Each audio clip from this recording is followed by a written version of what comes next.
হঠাৎ প্ল্যানে কোথাও যেতে হলে কতটা তাড়াহুড়ো হয় বলো দেখি। ঠিক সেই রকম অবস্থা হয়েছিল আমাদের এইখানে যাওয়ার সময়। হঠাৎ করে প্ল্যান হলো চলো কোথাও থেকে ঘুরে আসা যাক। তোমরা তো জানতে চাইবে তাই না যে কোথায় গিয়েছিলাম?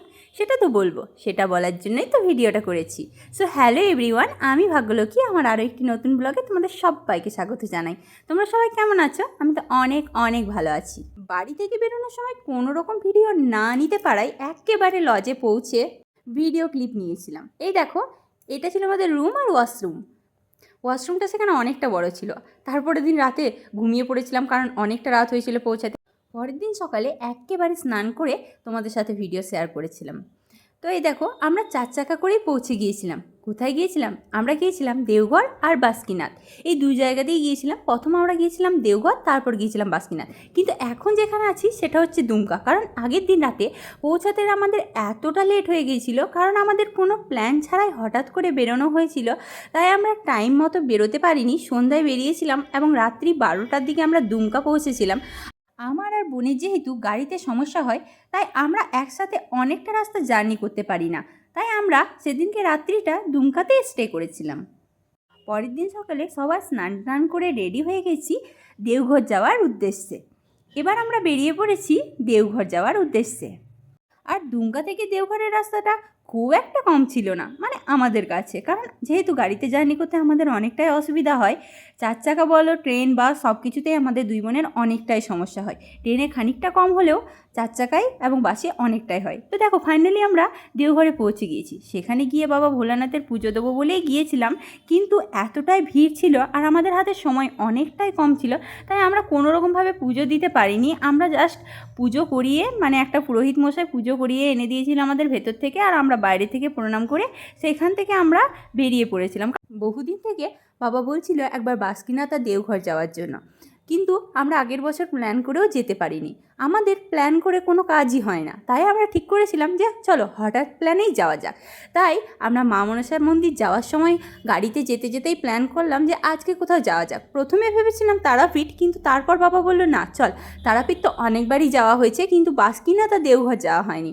তাই আমরা চলে গিয়েছিলাম বাসুকিনাথ আর দেওঘর। জায়গাটা আমাদের খুবই ভালো লেগেছে।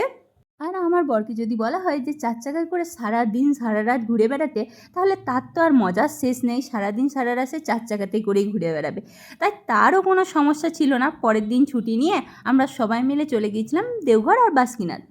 বিয়ের আগে আমরা প্রত্যেক বছর একটা করে ট্যুর করতাম, কিন্তু আমার বর আসার পর আমাদের ঘুরতে যাওয়াটা যেন বেড়েই চলেছে। এখানে সেখানে টুকটাক যাওয়া হতেই থাকে। সঙ্গে আমার বাবাও রাজি হয়ে যায় এখন। আর আমার কথা তো বলারই নেই, আমি তো বিয়ের পর থেকে অনেক জায়গা ঘুরে নিয়েছি। সবসময় হয়তো বাবা মার সঙ্গে যাইনি, কিন্তু বাবা মার সঙ্গেও অনেক জায়গা ঘোরা হলো বিয়ের পর থেকে। এটা ছিল দেওঘরের তপোবন পাহাড়। এখানে অনেক হনুমান থাকে, আর ওই হনুমানগুলোকে হাতে করে খাবার নিয়ে খাওয়ানো হয়। আর সিঁড়ি উঠতে উঠতে আমাদের পায়ে পুরো যন্ত্রণা হয়ে গিয়েছিল। পুরো অনেকটা রাস্তা ওঠার পর এই দেখো ফাইনালি ওইখানে গিয়ে এই মন্দিরটা ছিল। আর ওই দেখো ওইদিকে যে রাস্তাটা ছিল ওইটাতে বেরোনো হচ্ছিল, কিন্তু আমরা ওই রাস্তাটা দিয়ে বেরোইনি, কারণ ওই রাস্তার পাহাড়টা খুব পিচ্ছিল ছিল, তাই শুয়ে শুয়ে নামতে হচ্ছিল। আমরা অতটাও রিস্ক নিইনি, আমরা আবার নামার সময় এই রাস্তা দিয়েই নেমে এসেছিলাম।